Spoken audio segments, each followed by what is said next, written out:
All right, YouTube, how you doing? Welcome back to the channel and welcome to the NBA playoffs. We got the play-in games, the first couple to go through in today's video. Like we always do, I'm going to dive into each and every one of these games, so both of them. I'm going to give you my prediction on the side. I'll give you my prediction on the total. We'll talk about any other plays like player props that we like within the game as well. But as always, guys, keep an eye down on the pinned comment of this video. That'll take you to all of my final plays, so I'm actually rolling with myself. If that does interest you, it's absolutely free down in the pinned comment.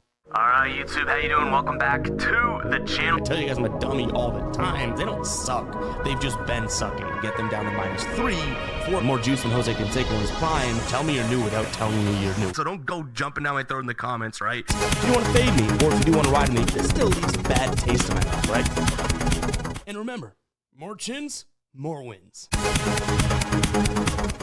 All right, guys, before we get going with today's slate, let me talk to you about Taco Tuesday over on PrizePicks and the new sign-up offer that you're going to get as a new customer. First and foremost, if you guys don't know what Taco Tuesday is, they take normal lines and normal squares and discount them for us to use, and they only offer them for a couple hours throughout the day, but they do multiple, so make sure to go ahead and check that out. Secondarily, I've been talking to you guys about this for a while. They're still offering, and I don't know why still, because this is a no-brainer for you to sign up, a play $5, get 50. Did I do that right? Get $50 instantly right there that you can use and build your bankroll in there. All you have to do is use that link down in the description as well as the pinned comment, same exact link, or just sign up using code GuyBoston if you want to find the PrizePicks app yourself, find it on your computer yourself. Just use code GuyBoston. You'll get all those Taco Tuesday exclusives as well as that play $5, get $50 deal right now for new customers. Go ahead and check it out. That link, like I said, will be down below. But yeah, guys, hit that like button, hit that subscribe button. No more time to waste. Let's go ahead and jump into game number 1 here. We have the Hawks taking on the Magic. Now, this one will decide who ultimately ends up fitting into that 7 seed to play the Celtics in round number 1, right? The loser still has another chance against the winner of the other play-in game in the East between the Bulls and the Heat. That team has to win 2 games, whereas Orlando does get a shot at, beating that team even if they lose this one. So just in case we needed a refresher on how the play-in works. So right now, Orlando's sitting as 5-point favorites. I've seen this as high as 5.5, kind of bouncing around. The total at 218 now. So I know that says 217. It's right at 218.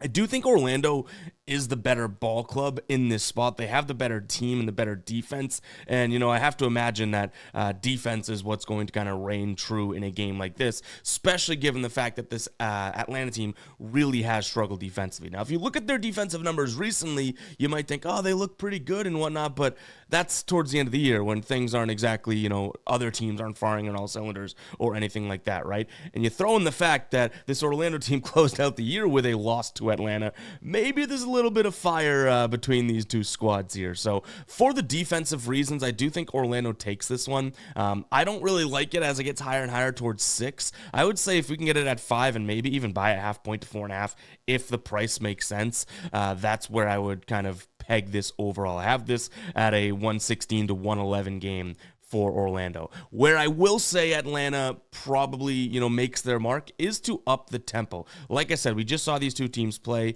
Obviously not exactly the, we saw them play 2 times recently, actually. Not exactly the most telling because of guys that were injured and all that, but it was 117 to 105, right? So that went over this mark. That finished at 222. And then they played in just a week before that, so a couple weeks ago here, and it was 119 to 112. Again, that was end of year play and whatnot, so not exactly, again, the most telling. I do expect Orlando to do their damn best to slow things down, but if we look at Atlanta on the season, this was a team that definitely played with some serious pace, right? So I do think that Orlando, plays better defense, makes stops when it counts, but for the majority of the game, playing a little bit faster than I guess that they would, prefer.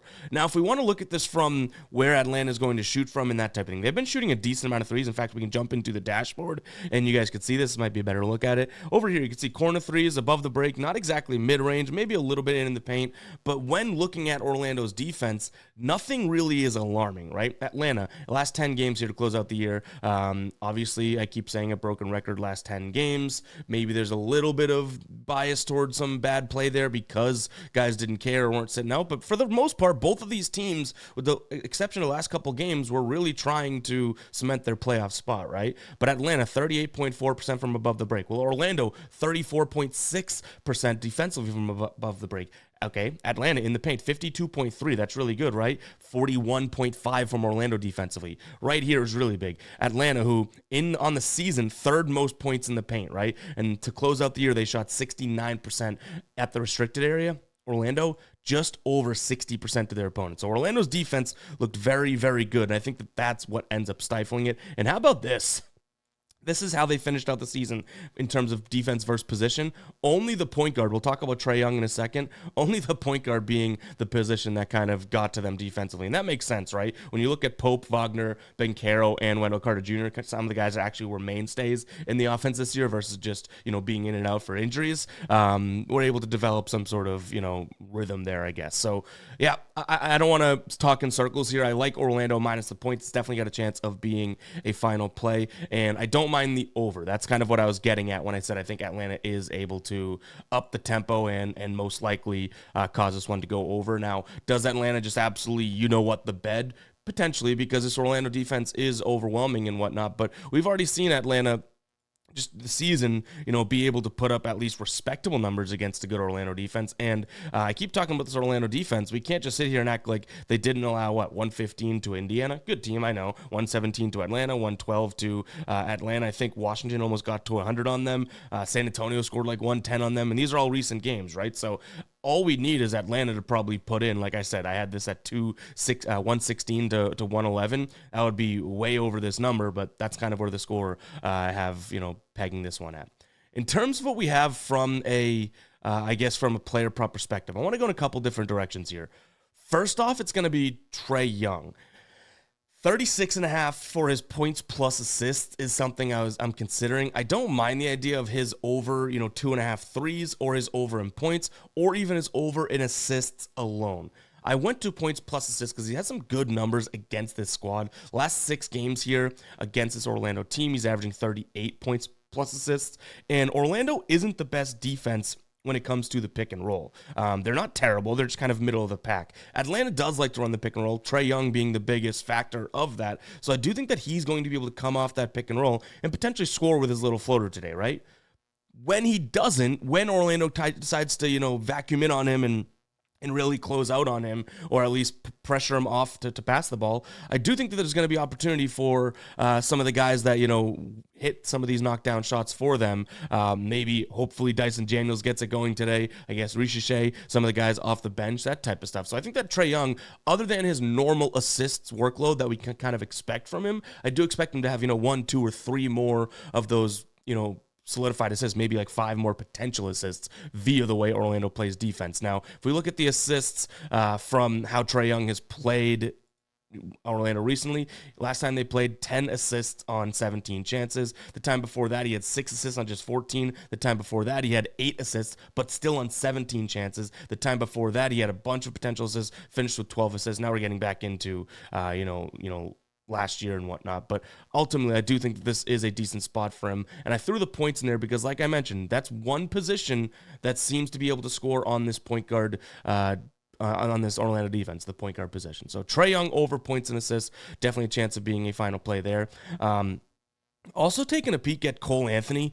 I think Cole Anthony gets some run today, and it's kind of a weird one, but I don't mind his 3 points here. Now, this is an Atlanta team that really does struggle around the perimeter, right? And we obviously want to hope for some minutes from him. There's definitely a chance he plays like 15 minutes, but I think they might need some Cole Anthony in their life today, especially if, Corey Joseph, Caldwell Pope can't seem to get it going, or they're not doing all that well to keep up.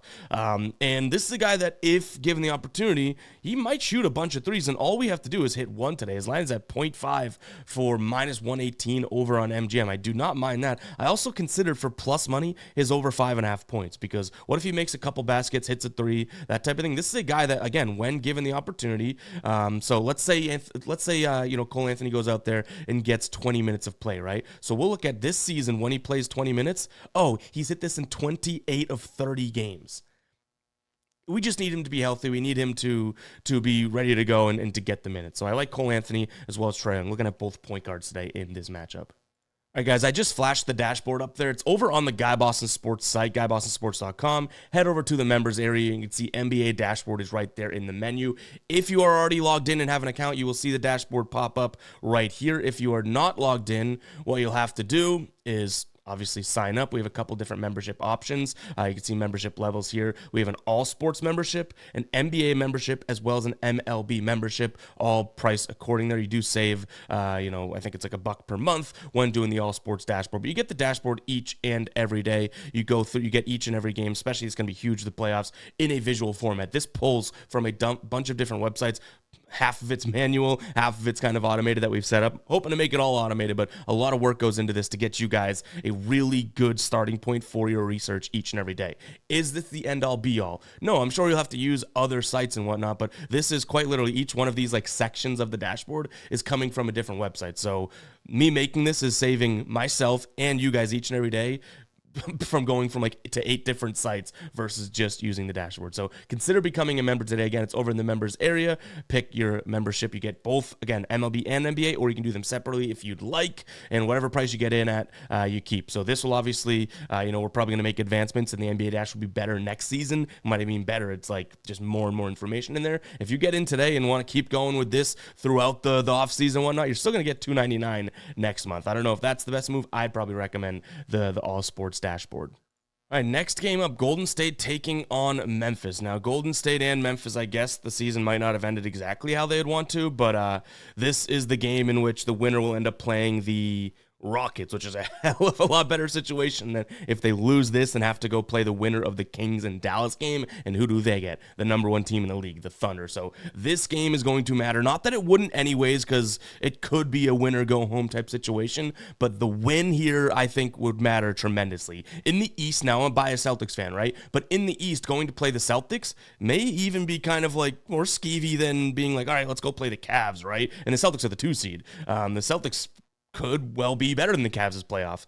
I don't think there's any question about who the better team right now in the West is when you pair the Rockets and the Thunder next to one another. And again, I could be biased saying that about the Celtics. So this game matters because who wins this game faces the Rockets. I think that is going to be massively important. So Memphis this season 48-34, Golden State 48-33, I want to say, which doesn't seem to make sense because that would mean that they played 81 games. Did I miss something there? Anyways, notes could be wrong, but ultimately, in head-to-head spots so far this year, they did play a decent amount of times, 4 times, right? Golden State won 3 of the 4.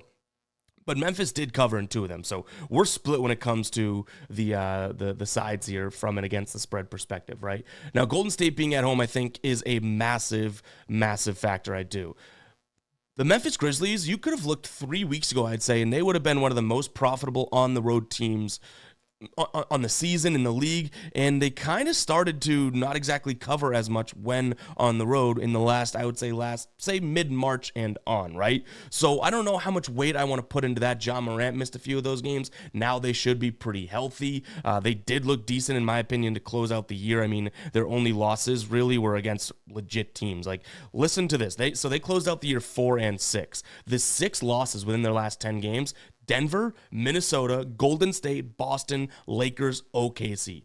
All playoff teams. Any of the teams that they needed to beat, they did, right? They beat Dallas last game of the year, Charlotte, Detroit, Miami, like 3 playoff teams out of those 2. So they did not have the easiest run to close out the year. Golden State, not so much either. They did play this Memphis team. They won 134-125. They played the Clippers to close out the year. They played Houston. They played Denver. But they also had a few wins in there. Portland, New Orleans, San Antonio, Phoenix. Some of these teams, I think they played San Antonio but lost. But some of these games, were not exactly at the same height I would put Memphis at. So this one could go either way, and I know you guys hate when I say that, but if we do look at the 3-point shooting, right, we know that Golden State right here, this is the frequency. So in the last 10 games, how often are they going to shoot from the 3? Doesn't matter if they make or miss. It's just a frequency, right? And look at the bottom left of your screen right now.